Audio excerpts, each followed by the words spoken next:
नमस्कार, ये आकाशवाणी चंडीगढ़ है। अब आप प्रतिका से प्रादेशिक समाचार सुनिए। पहले इस बुलेटिन के मुख्य समाचार। उपराष्ट्रपति जगदीप धनखड़ ने कहा कि राष्ट्रीय शिक्षा नीति युवाओं को अपनी प्रतिभा और ऊर्जा का पूरा उपयोग करने का अवसर प्रदान करती है। हरियाणा में चुनाव प्रचार तेज हुआ। केंद्रीय राज्य मंत्री जितिन प्रसाद ने पंचकुला और कालका में बीजेपी कार्यकर्ताओं को संबोधित किया। कांग्रेस नेता रणदीप सिंह सुरजेवाला ने कैथन में जनसंपर्क किया। हरियाणा के मुख्यमंत्री नायब सिंह ने भारतीय जनता पार्टी के सभी कार्यकर्ताओं से चुनाव अभियान में तत्परता से जुटने का आह्वान किया।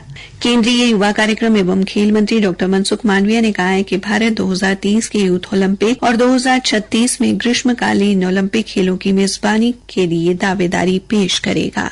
अब समाचार विस्तार से। उपराष्ट्रपति जगदीप धनखड़ ने कहा कि राष्ट्रीय शिक्षा नीति एक ऐसा परिवर्तनकारी कदम है जो युवाओं को अपनी प्रतिभा और ऊर्जा का पूरा उपयोग करने का अवसर प्रदान करता है। आज नई दिल्ली में अंतर्राष्ट्रीय साक्षरता दिवस के अवसर पर आयोजित एक कार्यक्रम को संबोधित करते हुए श्री धनखड़ ने कहा कि भाषाओं की समृद्धि के मामले में भारत एक अनूठा देश है। उन्होंने कहा कि राष्ट्रीय शिक्षा नीति में मातृभाषा के महत्व पर बल दिया गया है। श्री धनखड़ ने सभी से कम एक व्यक्ति को साक्षर बनाने का संकल्प लेने का आग्रह किया। उन्होंने कहा कि किसी को साक्षर बनाना मानवता की सेवा है। उपराष्ट्रपति ने कहा कि देश को अब आगे बढ़ने से कोई नहीं रोक सकता। श्री धनखड़ ने कहा कि स्कूल, सड़क संपर्क, बिजली, शौचालय और इंटरनेट सेवा के गांव तक पहुंचने से देश सभी क्षेत्रों में प्रगति कर रहा है। हरियाणा में चुनाव प्रचार जोरों पर है। आज विभिन्न राजनीतिक दलों के उम्मीदवारों ने मतदाताओं से संपर्क स्थापित किया। कालका हलके के पिंजौर में बीजेपी ने बूथ त्रिदेव सम्मेलन का आयोजन किया। सम्मेलन में कालका से प्रत्याशी शक्ति रानी शर्मा और केंद्रीय राज्य मंत्री जितिन प्रसाद ने कार्यकर्ताओं को संबोधित किया। श्री प्रसाद ने कहा कि बीजेपी कार्यकर्ता के दम पर चुनाव लड़ती है और बूथ स्तर का कार्यकर्ता ही जीत सुनिश्चित करेगा। श्रीमती शक्ति रानी शर्मा ने भी कालका विधानसभा के लिए अपना विजन कार्यकर्ताओं के सामने रखा। उधर लोहारू से बीजेपी प्रत्याशी जेपी दलाल ने गांव ओबरा व सिरसी सहित कई गांवों का दौरा किया और बीजेपी के पक्ष में वोट करने की अपील की। उन्होंने एक सभा को भी संबोधित किया। लोगों द्वारा ट्रैक्टरों के काफिले के साथ उन्हें सभा स्थल तक ले जाया गया। वहीं कांग्रेस नेता रणदीप सिंह सुरजेवाला ने कैथल में युवा है बदलाव सम्मेलन को संबोधित किया और रोजगार को मुद्दा बनाकर सरकार पर हमले किए। इस अवसर पर बीजेपी नेता पालाराम सैनी अपने समर्थकों के साथ कांग्रेस में शामिल हो गए। केंद्रीय वाणिज्य एवं उद्योग, यांत्रिकी एवं सूचना प्रौद्योगिकी राज्य मंत्री जितिन प्रसाद ने हरियाणा में एक बार फिर भारतीय जनता पार्टी की सरकार बनने का दावा किया है। केंद्रीय राज्य मंत्री ने आज पंचकुला में पत्रकारों से बातचीत में कहा कि हरियाणा में अब तक डबल इंजन की सरकार रही है, जिसने प्रधानमंत्री नरेंद्र मोदी के नेतृत्व में विकास की ऊंचाइयां छुई हैं। उन्होंने कहा कि हरियाणा में एक बार फिर रिकॉर्ड मतों से बीजेपी को तीसरी बार जनमत हासिल होगा। भारतीय जनता पार्टी की सरकार बनेगी। उन्होंने कहा कि पिछले 10 वर्षों में हरियाणा में जो विकास कार्य हुए हैं, जनता उन पर मुहर लगाएगी। इससे पहले उन्होंने आज पंचकुला विधानसभा क्षेत्र से भारतीय जनता पार्टी के प्रत्याशी ज्ञानचंद गुप्ता के साथ उनके चुनाव कार्यालय का उद्घाटन किया। हरियाणा के मुख्यमंत्री नायब सिंह ने भारतीय जनता पार्टी के सभी कार्यकर्ताओं से चुनाव अभियान में तत्परता से जुटने का आह्वान किया है। मुख्यमंत्री ने आज विधानसभा चुनाव के मद्देनजर कुरुक्षेत्र में थानेसर विधानसभा के चुनाव कार्यालय का शुभारंभ करते हुए ये बात कही।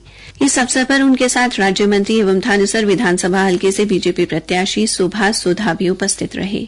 इस दौरान थानेसर से बीजेपी प्रत्याशी सुभाष सुधा ने कांग्रेस प्रत्याशी अशोक अरोड़ा पर आरोप लगाते हुए कहा कि वो घर आए हुए लोगों को जबरदस्ती कांग्रेस में शामिल करके जन समर्थन हासिल करने का प्रयास कर रहे हैं। हरियाणा के मुख्य निर्वाचन अधिकारी पंकज अग्रवाल ने दिव्यांग व 85 वर्ष से अधिक आयु के मतदाताओं को भी आम मतदाताओं की तरह अपने मताधिकार का प्रयोग करने का आग्रह किया है। श्री अग्रवाल ने कहा कि निर्वाचन आयोग ने लोकतंत्र में दिव्यांग व 85 वर्ष से अधिक आयु के मतदाताओं की भागीदारी सुनिश्चित करने के लिए उन्हें घर से ही मतदान करने की सुविधा प्रदान की है। ये सुविधा वैकल्पिक है। ऐसे मतदाता मतदान केंद्र पर जाकर भी मतदान कर सकते हैं। उन्होंने कहा कि दिव्यांग व 85 वर्ष से अधिक आयु के मतदाताओं को घर से मतदान करने की सुविधा का लाभ उठाने के लिए चुनाव अधिसूचना के 5 दिनों के भीतर फॉर्म 12D भरकर रिटर्निंग अधिकारी को आवेदन करना होगा। इसके अतिरिक्त दिव्यांग मतदाताओं को 40% से अधिक के दिव्यांगता प्रमाण पत्र की एक प्रति जमा करवानी होगी तथा मतदाता सूची में उनका चिन्हित होना अनिवार्य है। मुख्य निर्वाचन अधिकारी ने कहा कि मतदान अधिकारियों की टीम मतदाता का वोट लेने के लिए उसके घर पर जाएगी। इसके लिए मतदाताओं को मतदान अधिकारियों के दौरे के बारे पहले ही सूचित किया जाएगा। इस प्रक्रिया में एक वीडियोग्राफर तथा पुलिस सुरक्षाकर्मी मतदान अधिकारियों के साथ रहेगा। मतदान की ये प्रक्रिया निर्वाचन आयोग की हिदायतों के अनुसार होगी व मतदान की गोपनीयता बनाए रखी जाएगी। मुख्य निर्वाचन अधिकारी ने कहा कि 5 वर्ष में एक बार आने वाले आम चुनाव को हर किसी नागरिक को पर्व के रूप में मनाना चाहिए। हरियाणा में 5 अक्टूबर को विधानसभा के आम चुनाव के लिए मतदान होना है और इस पर्व में हर मतदाता को अपने वोट की आहुति डालनी चाहिए। प्रादेशिक समाचार आकाशवाणी चंडीगढ़ से प्रसारित किए जा रहे हैं।